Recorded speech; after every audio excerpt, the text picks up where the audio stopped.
সকল প্রশংসার মালিককে, সব ক্ষমতার উৎসকে। কেউ যেটা পারে না পারে কে, কেউ যেটা দেখে না দেখে কে, কেউ যেটা দেয় না দেয় কে। এমন আল্লাহ আমরা পেয়েছি যেটা কেউ দিতে পারে না, তিনি দেয়। তার রহমতের দরিয়া বিশাল, তিনি দয়ালু, তিনি মেহেরবান। তার দয়ার কোনো শেষ নাই, তার মায়ার কোনো শেষ নাই, তার ভালোবাসার কোনো শেষ নাই। ভালোবাসাকে তিনি 100 টুকরা করেছেন। আল্লাহ তাআলা ভালোবাসা তৈরি করার পরে ভালোবাসাকে 100টা টুকরা করেছেন, করে নিজের মধ্যে 99 টুকরা ভালোবাসা তিনি জমিয়ে রেখেছেন, আর 1 টুকরা ভালোবাসা পৃথিবীর সবার মাঝে তিনি ঢেলে দিয়েছেন। ওই 1 টুকরা ভালোবাসার ছিটে ফোঁটা আমি কিছু পেয়েছি, আপনি কিছু পেয়েছেন, আপনারা কিছু পেয়েছেন, সবাই মিলে কিছু না কিছু পেয়েছি। সবাই মিলে কয় টুকরা? আওয়াজ করে বলেন, কয় টুকরা? আর নিজের কাছে তিনি রেখে দিয়েছেন জমা কয় টুকরা? 99 গুণ বেশি ভালোবাসার অধিকারী তিনি। তারপরও দেখবেন আমাদের মাঝেও কত ভালোবাসার উদাহরণ দেখা যায় বিশ্বব্যাপী, গোটা পৃথিবীব্যাপী। ভালোবাসার উপন্যাসের কোনো শেষ নেই। ভালোবাসা নিয়ে নির্মিত রচিত মুভি, ফিল্মের কোনো শেষ নেই। এমনও ফিল্ম মেকার আছে, তারা এমনভাবে ঘটনা পরম্পরাকে শ্রোতাদের কাছে উপস্থাপন করে, আমরা সবাই জানি যে এটা হচ্ছে অ্যাক্টিং, তাই না? অ্যাক্টিং দেখেও আমরা কাঁদি। ভালোবাসার এরকম নমুনা তারা স্থাপন করে।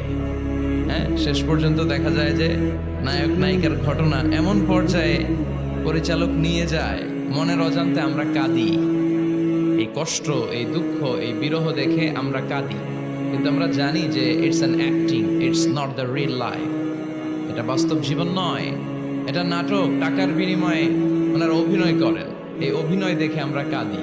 তার মানে ভালোবাসার কি উপমা পরিচালক সিনেমার মধ্যে সেট করেছে, ঠিক কিনা? আবার আইয়ুব বাচ্চু মরার আগে বলে গেছে, সব ভালো তুই একা বাসিস নে, একটু ভালোবাসতে দিস মোরে। তো গোটা বিশ্বব্যাপী ভালোবাসাবাসী। আবার 14 ফেব্রুয়ারি একটা আছে, বিশ্ব ভালোবাসা দিবস আছে, আপনারা পালন করেন? এগুলো করা যাবে? আমাদের জন্য আল্লাহ অনেক দামি দামি সময় রেখেছে। কদরের রাত, লাইলাতুল কদর খায়রুম মিন আলফি শাহর, 1000 মাসের চেয়েও সেরা। কদরের রাতের বারাকা, মার্সি, ব্লেসিংস যদি কেউ হাসিল করতে পারে, 1000 বছর ইবাদত করলে যেই সওয়াব, আল্লাহ ওই পরিমাণ সওয়াব ওই ইবাদতকারীর আমলনামায় লিখে দিবে। কিন্তু বিষ্ণু বলছেন, ফালতামিসু ফিল আশরিল আওয়াখিরি মিনাল ভিতর, রমাদানের শেষ দশকের বেজর রাত্রিতে কদর তালাশ করো। 21, 23, 25, 27, 29 এই 3টা রাতেই আপনাকে সমান তালে ইবাদত করতে হবে। যে কোনো রাতেই কদর হয়ে যেতে পারে, কিন্তু আমরা বাংলাদেশে পালন করি কোন রাত? কথা বলেন। তো আপনি ইবাদত করলেন 27-এর রাতে, ওই বছর কদর হয়ে গেল 29-এর রাতে, যাবেন কই? মান হরিমা ফাকাদ হরিমা, মান হরিমা খায়রাহা ফাকাদ হরিমা। বিষ্ণু বললেন, যে কদরের রাত থেকে বঞ্চিত হলো, এর বরকত থেকে তার চেয়ে কপাল পোড়া মানুষ পৃথিবীতে নাই। এ রাত্রিতে মা আয়েশাকে বিশ্বনবী একটা স্পেশাল দোয়া শিখিয়ে দিয়েছেন, আর বলেছেন, আয়েশা, কদরের রাতে তুমি এই দোয়াটি করবে, আল্লাহুম্মা ইন্নাকা আফুউন তুহিব্বুল আফওয়া ফাআফু আন্নি। মানে, হে আল্লাহ, আপনি ক্ষমাশীল, আপনি ক্ষমা করাকে পছন্দ করেন। আল্লাহ, আপনি আমাদেরকে ক্ষমা করে দেন। তিনি ক্ষমা করাকে পছন্দ করেন, তিনি মাফ করাকে পছন্দ করেন, তিনি তওবা কবুল করাকে পছন্দ করেন। 24/7 তার দরজাটা খোলা। রাত যত গভীর হয় দোকানপাট বন্ধ হয়, শপিং মলের শাটার বন্ধ হয়, শাটডাউন হয়, সব ক্লোজ হয়ে যায়। আর রাত্রি যত গভীর হয় আল্লাহর রহমতের দরজা তত খুলতে থাকে। এজন্য আপনি যতই পাপ করেন না কেন, যতই অন্যায় করেন না কেন, আল্লাহ বলেন, লা তাইয়াসু মির রাহিল্লাহ, নেভার গিভ আপ। কখনো হতাশ হয়েও না, কখনো আমার রহমত থেকে নিরাশ হয়েও না। তিনি দয়ার সাগর, তিনি মায়ার সাগর। আপনি কত পাপ করেছেন, কত অন্যায় করেছেন, কত মিথ্যা বলেছেন, কত নামাজ কাজা করেছেন, আপনার পাপ, আপনার অন্যায়, আপনার অপরাধ যদি হয় খালের পানির সমান, বিলের পানির সমান, জেনে রাখবেন আল্লাহর দয়া হচ্ছে সাগরের পানির সমান। আমাদের পাপ, আমাদের অন্যায় যদি হয় পাহাড়ের সমান, আল্লাহর দয়া হচ্ছে আকাশের সমান। লা তাকনাতু মির রাহমাতিল্লাহ, আল্লাহ বলেন কখনো আমার রহমত থেকে নিরাশ হইও না। এজন্য বিপদে আপদে সব সময় আমরা প্রশংসা করব একজনের, চিল্লায় বলতে হবে তিনি কে? তিনি হচ্ছেন আল্লাহ। তিনি চাইলেই আমাদের সব গুনাহগুলো মাফ করে দিতে পারেন। এখানে আওয়াজ করে কে? গুডসাপ গ্রামবাসীর লিডাররা এদিকে নাই? ওদেরকে ধরে নিয়ে আসেন আমার সামনে। আওয়াজ করছে কে? নিয়ে আসেন এখানে, ওদেরকে একটু দেখি। এখানে আনেন। কে আওয়াজ করে ওখানে? এখানে কোরআনের কথা হচ্ছে, কোনো আওয়াজ হবে না, কোনো সাউন্ড চলবে না। আল্লাহর ভালোবাসার কোনো শেষ নাই, তার দয়ার কোনো শেষ নাই। এজন্য আমরা চাইবো শুধুমাত্র একজনের কাছে, তিনি কে? আপনি বিপদে পড়েছেন, আপনার বিপদ থেকে রক্ষা করতে পারে কে? আপনি অসুস্থ, আপনাকে সুস্থ করে দিতে পারে কে? আপনি বিয়ে করেছেন, 10 বছরের দাম্পত্য জীবন, আপনার সন্তান হয়নি, এখন সন্তানটা দিতে পারে কে? নাকি মাজারে গেলে সন্তান পাওয়া যায়? অনেকে মাজারে যে মানত করে সন্তান পাওয়ার আশায়, এরকম লোক আমাদের আশেপাশে আছে না নাই? একটু আকল খাটান আর বুঝবার চেষ্টা করেন। মাজারে গেলে যদি সন্তান হতো, তাহলে গরুর যে বাচ্চা হয়, ছাগলের যে বাচ্চা হয়, ছাগল কোন মাজারে যায়? গরুর যে বাচ্চা হইল, গরু কোন মাজারে যে বাচ্চা পেল? কথা বুঝতে পেরেছেন? তার মানে কোনো মাজার থেকে সন্তান পাওয়া যায় না। কোনো বাবার দরবারে গেলে সন্তান পাওয়া যায় না। কেউ কাউরে কিছু করে দিতে পারে না, করে দিতে পারে একজন, তিনি কে? সব সময় সে আল্লাহর প্রশংসা করার দরকার আছে না নাই? কম কম না বেশি বেশি? আল্লাহর প্রশংসা করতে হবে বেশি বেশি। বিশ্বনবী ঈসা ইসলাম মসজিদে নববীতে একটা হাদিসের বঙ্গানুবাদ শোনাই আপনাদেরকে। তিনি মসজিদে নববীতে নামাজ শুরু করেছেন আল্লাহু আকবার বলে। বিশ্বনবীর মসজিদে নববীর জামাতের পদ্ধতি ছিল, সেখানে আমরা যেমনি আমাদের মসজিদে শুধু পুরুষরা যাই, ওনার মসজিদে শুধু পুরুষরা যেতেন না, নারীরাও যেত। সুবহানাল্লাহ পড়েন। হিজরা, হিজরা চিনেন? ডাক্তারি ভাষায় এদেরকে বলে হার্মোফ্রোডাইট। ডাক্তার যারা আছেন বুঝবেন। হার্মোফ্রোডাইট, বাইসেক্সুয়াল, উভয় লিঙ্গ এরা, মিডল জেন্ডার, পুরুষও না নারীও না, এরকম করেও আল্লাহ কিছু মানুষ বানায়। আমরা যে পুরুষ হয়েছি, বানিয়েছে কে? আমাদের বোন, আমাদের মা, ওদেরকে নারী বানিয়েছে কে? আবার আমাদের অনেকের সন্তান পুরুষও হয় না, নারীও হয় না, মাঝামাঝি আরেকটা জেন্ডার হয়, বাইসেক্সুয়াল বলে, শিমেল, হিজরা। ওদেরকে হিজরা করে বানালো কে? আপনি আর আমি হিজরা হইতে পারতাম না? পারতাম। আমার বোন, আমার মা, ওরা হিজরা হতে পারতো না? পারতো। সবার পরীক্ষা। আমরা ছেলে হয়েছি, আল্লাহ আমাদেরকে ছেলে বানিয়ে পরীক্ষা করছে। যারা নারী হিসেবে দুনিয়ায় এসেছে, আল্লাহ তাদেরকে নারী বানিয়ে পরীক্ষা করছে। যারা হিজরা হয়ে পৃথিবীতে এসেছে, তারা হিজরা, আল্লাহ তাদেরকে হিজরা বানিয়ে পরীক্ষা করছে। পুরো পৃথিবীটাই পরীক্ষা। এজন্য হিজরা দেখলে হাসাহাসি করবেন না। অনেকে হিজরা দেখলে হাসাহাসি করে, ওদেরকে সামাজিক মর্যাদা দিতে চায় না। এক লোকের ধরেন 2 ছেলে 2 মেয়ে, আর একটা হয়েছে হিজরা। তো বাসায় মেহমান আসলে ওই 2 ছেলে আর 2 মেয়েকে নিয়ে পরিচয় করায় মেহমানদের সাথে। হিজরাটার একটা, তুই আসিস না, তুই ঘরে থাক। এভাবে সে ফ্যামিলির একেবারে কর্নারে অবস্থান করে। ফলে সে আমাদের সমাজে থাকতে চায় না। সে খুঁজতে চায় যে আমার মতো এরকম সমাজে আর কে আছে দেখি। খুঁজে খুঁজে তার একটা সংঘবদ্ধ চক্র হয়ে যায়। তখনই তারা জীবিকার তাগিদে রাস্তায় নেমে পড়ে। আর হিংস্র প্রাণীর মতো শুক্রবারে জামাইয়ের গাড়ি যদি দেখে, বরের গাড়ি, ওইটা আটকায়। রাস্তাঘাটে ট্রাকের ড্রাইভার থেকে টাকা তোলে, প্রাইভেট কার যারা চালায়, গাড়ি চালায়, ওদের থেকে টাকা তোলে না? এর কারণ এদেরকে আমরা সামাজিকভাবে সম্মান দিতে শিখি নাই। পৃথিবীর অনেক দেশে আমি ঘুরেছি, ওখানে দেখেছি হিজড়াদেরকে সামাজিকভাবে অনেক বেশি রেসপেক্ট করা হয়, যাতে ওরা নিজেদেরকে কর্নার ম্যান না ভাবে যে আমরা এক পাশের মানুষ। না, তারাও মেইন স্ট্রিমের, মূল স্রোতের মানুষ।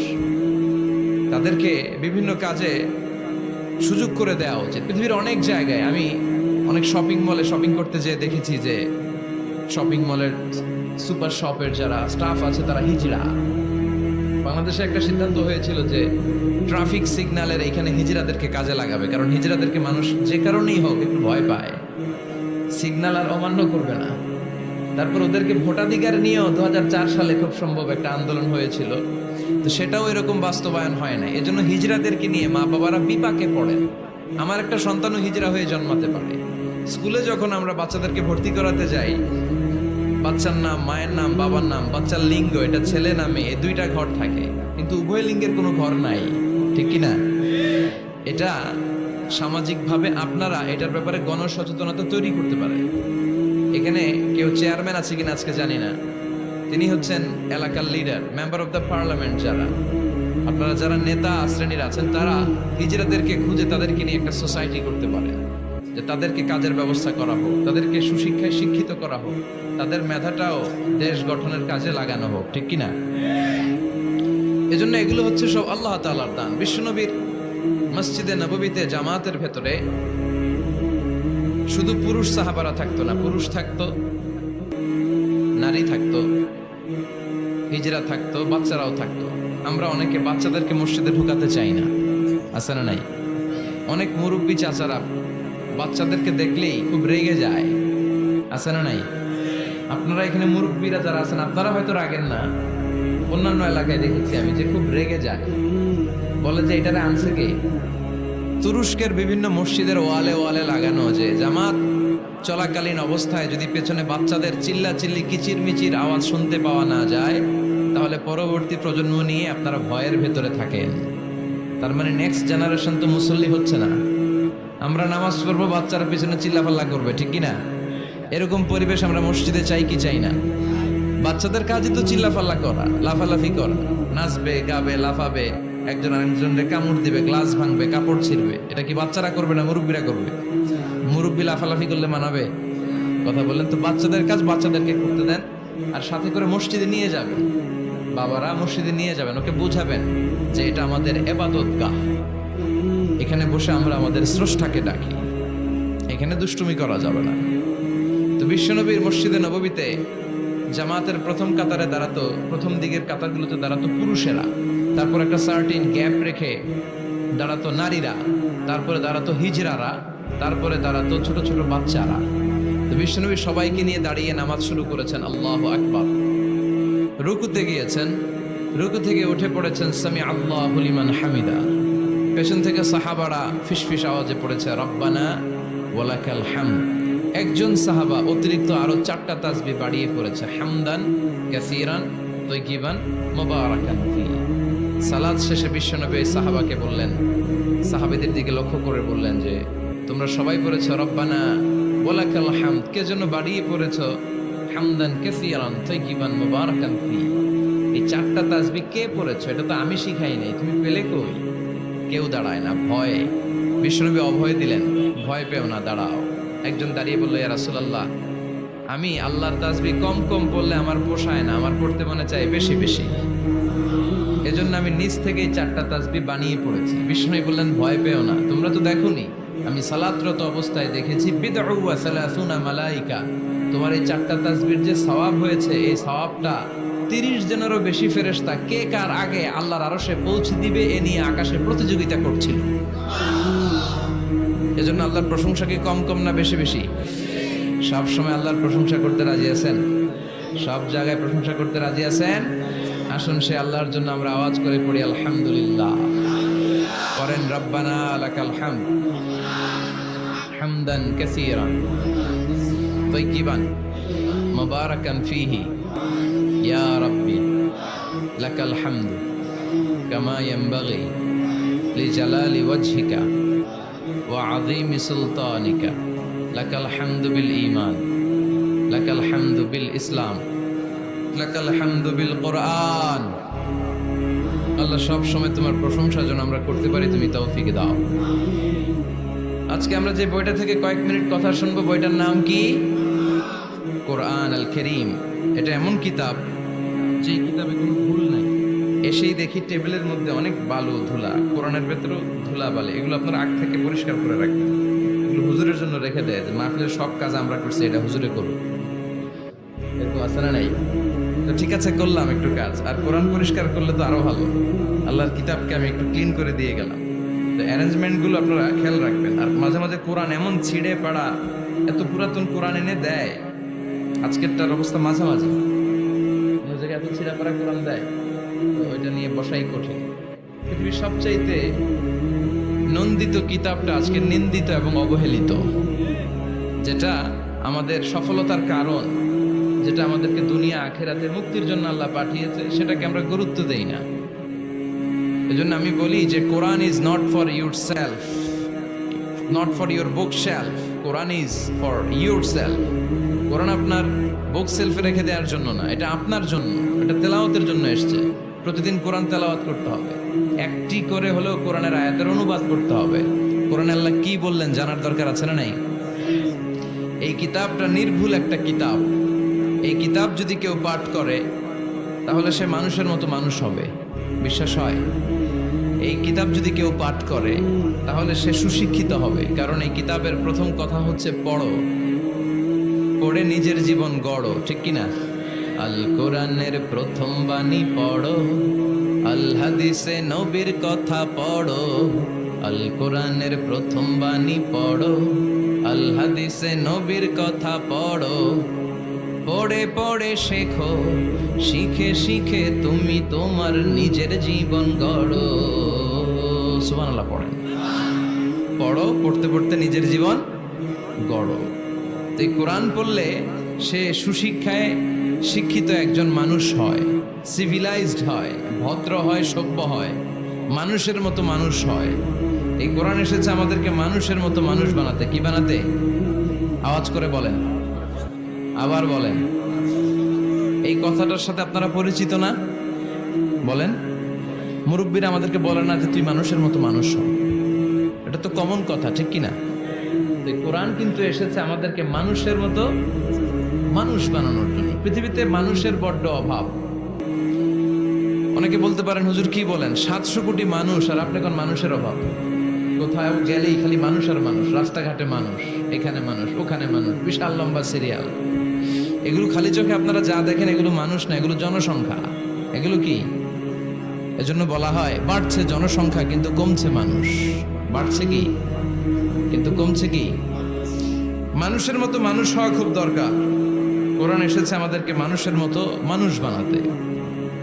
আমি প্রায় বলি যে গরুর পেট থেকে বেরোলে ওটা গরু হয়ে যায়, ছাগলের পেট থেকে বেরোলেই ছাগল, মুরগির পেট থেকে বেরোলেই মুরগি, কিন্তু মানুষের পেট থেকে বেরোলেই ওটা মানুষ হয় না, ওটার মানুষ করতে হয়, ওটার মানুষ বানাতে হয়, ঠিক কিনা? আবার ছাগল রে কেউ কোনোদিন বলে না যে তুই ছাগলের মতো ছাগল হ, বলে? গরুরে কেউ কোনোদিন বলছে তুই গরুর মতো গরু হ? আপনাদের এলাকায় গরু টরু তো নাই না, এজন্য বুঝতে অনেক কষ্ট হচ্ছে মনে হয়। আছে গরু? গরু পালেন না আপনারা? পালেন? পালেন তো আপনার গরুরে কোনোদিন বলছিলেন যে তুই গরুর মতো গরু হইস? ছাগলের কেউ কোনোদিন বলে না তুই ছাগলের মতো ছাগল হ, কিন্তু মানুষকে বলা হয় তুই মানুষের মতো মানুষ হ, কারণ মানুষের মতো মানুষের বড় অভাব। এই দুনিয়া এখন তো আর সেই দুনিয়া নাই, মানুষ নামের মানুষ আছে দুনিয়া বোঝাই, সেই মানুষের ভিড়ে আমার আসল মানুষ নাই, ঠিক কিনা? আসল মানুষের বড় অভাব। তো এই কোরআনটা এসেছে আমাদেরকে আসল মানুষ বানাতে, মানুষের মতো মানুষ বানাতে। আপনি আপনার ছেলের এই বইটা পড়াই দিয়েন, দেখবেন মানুষের মতো মানুষ হয়ে গেছে।